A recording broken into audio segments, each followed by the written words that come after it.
आज हमारा 6 सदस्य डेलीगेशन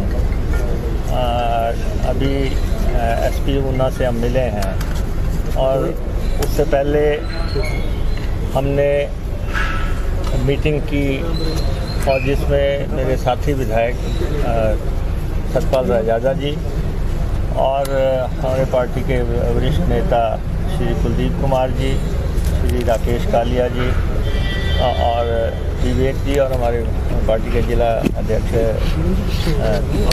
राणा जी हमारे साथ थे।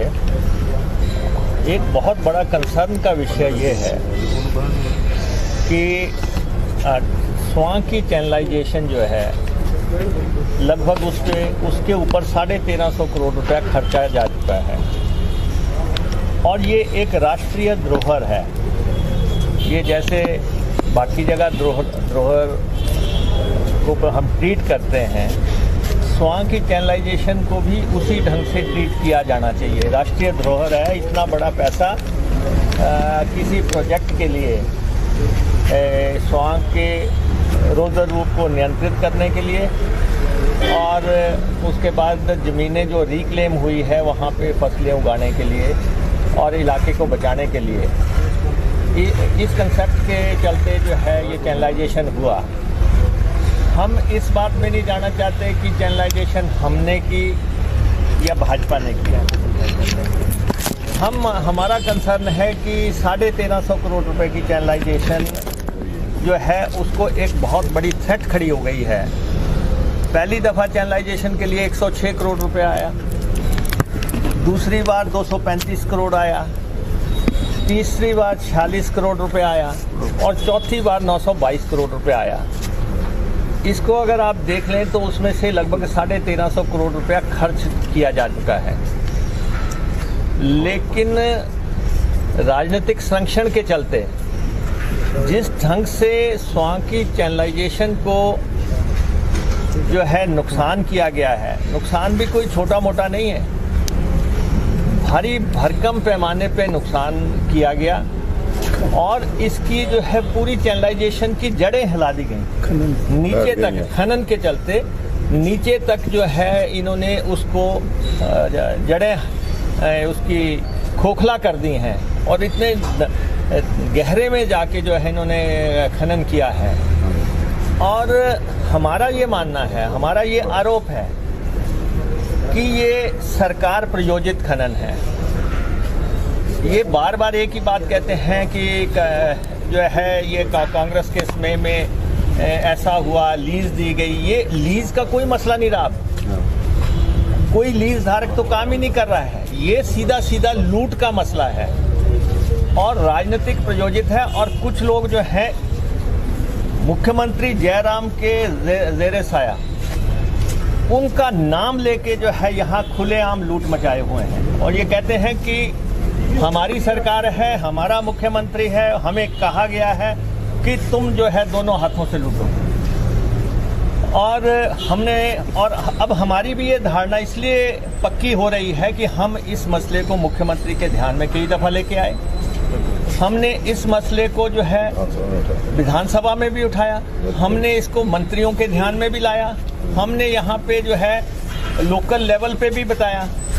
लेकिन जिस तरीके से पुलिस के लोग हमें मिलते हैं, साधारण लोग हमें मिलते हैं, उनका ये कहना है कि हमें हुक्म है कि आप लोग जो है कोई भी स्वां में नहीं जाएगा, कोई भी रेत के ट्रैक्टर और टिपर या कोई भी जो है गाड़ी को रोकेगा नहीं और जो भी होता है आपको होने देना है। और सीधी सीधी इनकार है कि आप माइनिंग में कोई एक्शन नहीं करेंगे। तो हमने एसपी महोदय के ध्यान में ये लाया है कि ये धारणा है बाहर कि आप लोग जो हैं इसमें एक्शन नहीं कर सकते। तो बहुत जो रेवेन्यू का लॉस हुआ है, करोड़ों रुपए का रेवेन्यू का लॉस हो गया है, करोड़ों रुपए का। और एक टिपर जिसमें 10 से 15 टन से ज़्यादा नहीं जा सकता, उनकी बॉडीज एक्सटेंड की गई और उसमें 60 से 70 टन लेके रेत बजरी वगैरह लेके उसमें ढो रहे हैं और बाहर लेके जा रहे हैं।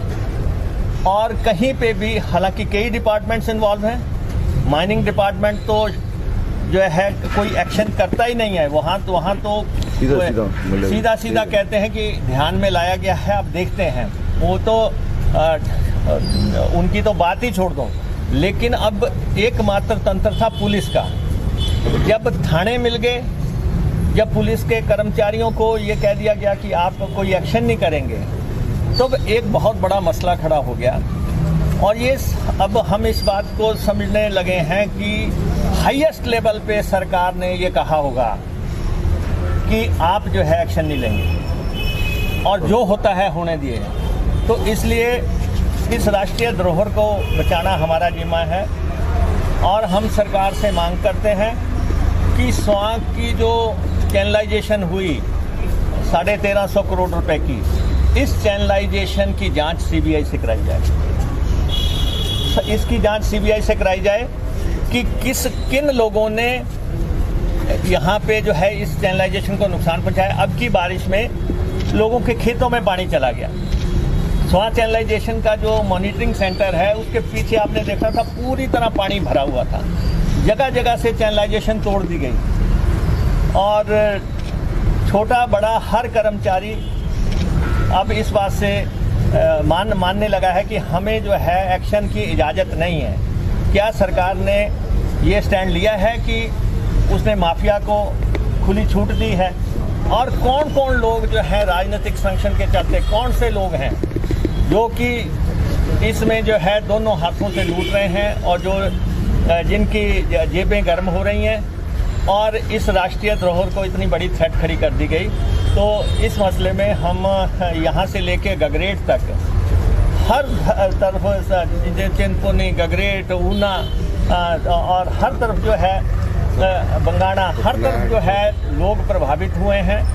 और अब जो है ये जो स्वां के जो नॉर्म्स हैं कि किसी ब्रिज के पास नहीं किया जा सकता, ब्रिजेस के पास धड़ल्ले से हो रही है। आप ऊना से जो है खरोली को जाने वाला लॉन्गेस्ट ब्रिज हिमाचल का है, उस ब्रिज के पास आप देखें क्या हाल कर दिया है।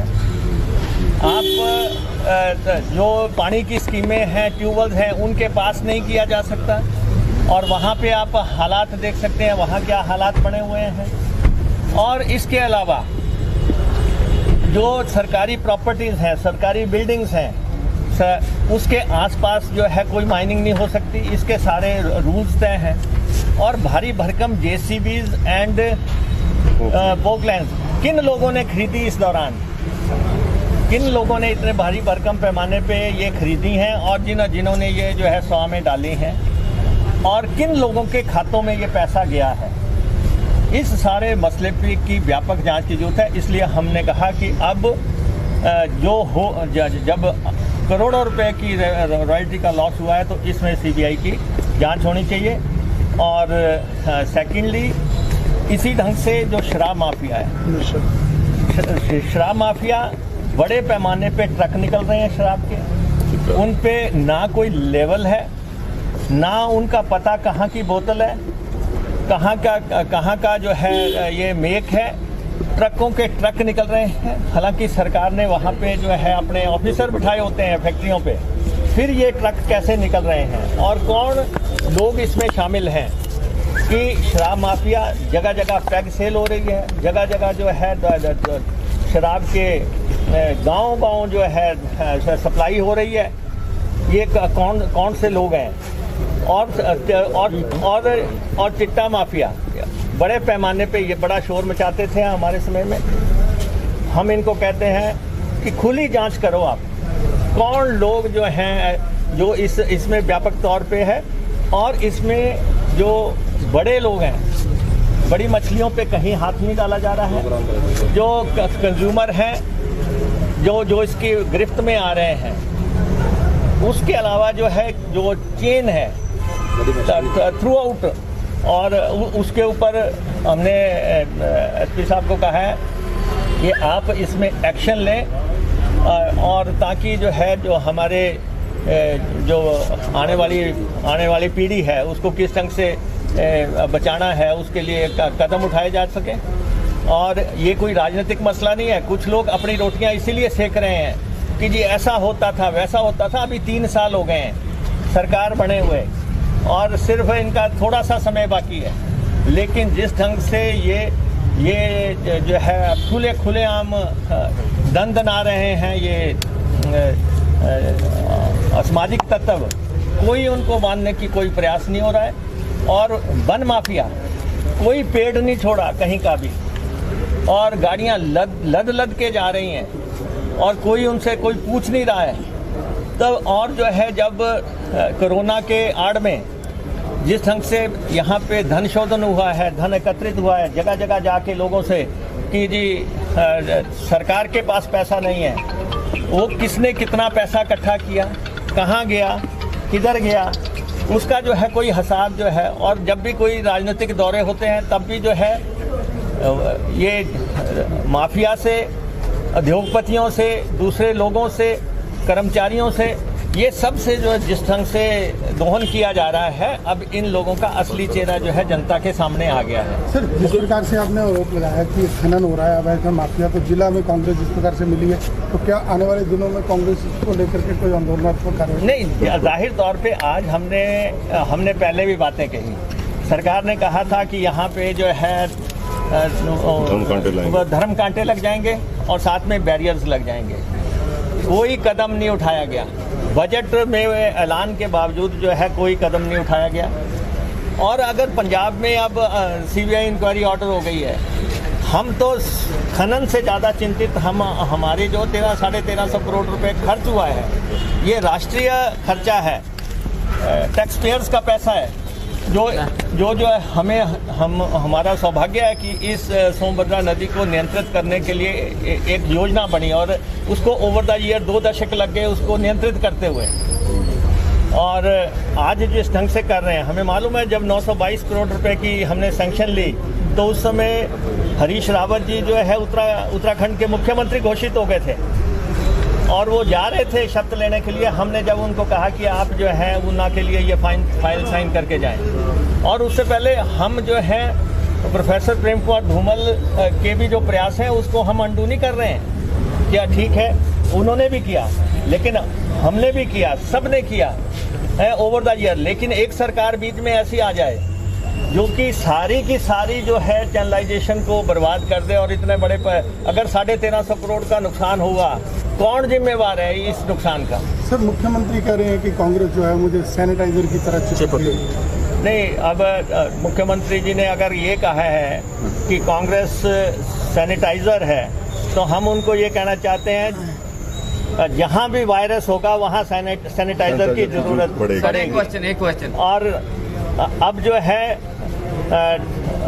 जिस तरह वायरस जिस ढंग से फैला है, हम तो ये भी आपको कह रहे हैं, ये भी गवर्नमेंट स्पॉन्सर्ड है। गवर्नमेंट ने जिस तरह से लापरवाही की, और आज हम देख रहे थे ये कह रहे हैं कि कांग्रेस के नेता जो है कार्यक्रम क्यों कर रहे हैं। देखिए, फैसला करना है तो तब होगा, सरकार भी कार्यक्रम नहीं करेगी, मुख्यमंत्री भी नहीं करेंगे, कैबिनेट मंत्री भी नहीं करेंगे, हम भी घर बैठेंगे। लेकिन अगर सरकार करेगी और ये कहे कि मुख्यमंत्री तो दौरे करेंगे, बैंड बाजे भी बजवाएंगे, और सड़कों पे जिस ढंग से देरा में कार्यक्रम हुआ, जिस ढंग से इन्होंने जयसिंहपुर में कार्यक्रम किया, जिस ढंग से इन्होंने वहाँ पे बैजनाथ में कार्यक्रम किए, और उसके बाद इनकी अपनी लीडरशिप ने इनको जो है नसीहत दी, तब जाके ये जो है वापस गए, नहीं तो ऊना भी आ रहे थे।